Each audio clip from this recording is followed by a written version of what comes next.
కాకినాడలో జరిగినటువంటి ఏదైతే సంఘటన ఉందో ఏఈ నూకరాజు గారు, వాళ్ళ మనవడు కొన్ని విషయాలైతే నిన్న ప్రెస్ మీట్‌లో చెప్పాడన్నమాట.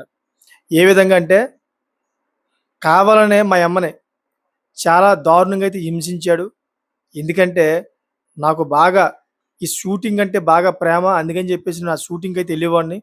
అటువంటి క్రమంలో నన్ను అడ్డం పెట్టుకొని, అప్పుడప్పుడు మా ఇంటికి వచ్చి, మా యమ్మనైతే అత్యంత దారుణంగాను హింసించేవాడని చెప్పేసి ఆ పిల్లవాడు ఎవడైతే ఉన్నాడో, ఆ పిల్లవాడి మనసులోని చూడండి ఒకసారి ఎంత దారుణంగా మొత్తం ఫిక్స్ అయిపోయిందో. ఇప్పుడు పెద్దయిన తర్వాత కూడాను ఆ పిల్లవాడి పరిస్థితి ఎలా ఉంటదో ఒకసారి ఆలోచించండి. పాపం మొత్తం కుటుంబం అంతా కూడా పాడైపోయింది. కుటుంబం ఇంకెవరు లేరు పాపం.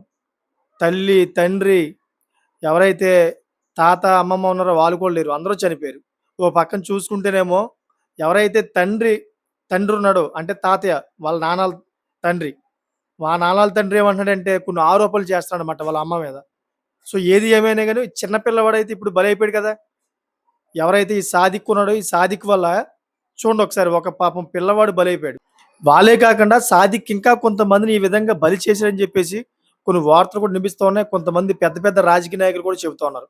సో, ఏది ఏమైనా గాని ఇటువంటి వ్యక్తులకైతే కఠినమైన శిక్షలు పడాలని చెప్పేసి మనం కోరుకుందాం. ఎందుకంటే ఇంత దారుణంగా రాక్షసత్వంగా అయితే ఇంత దారుణంగా హింసించి వాళ్ళని చంపేసాడంటే మామూలు విషయం కాదు. నాకు తెలిసిన మట్టుకైతే కోర్టులు గట్టా ఉన్నాయి. ఇతనికి సరైన శిక్ష పడద్ది అనుకుంటున్నాను. మీరేమనుకుంటున్నారో? ఎటువంటి శిక్ష పడాలో కామెంట్ చేయండి. Thanks for watching friends. మీకు నచ్చితే గనుక సబ్స్క్రైబ్ చేసుకుంటారని కోరుకుంటున్నా.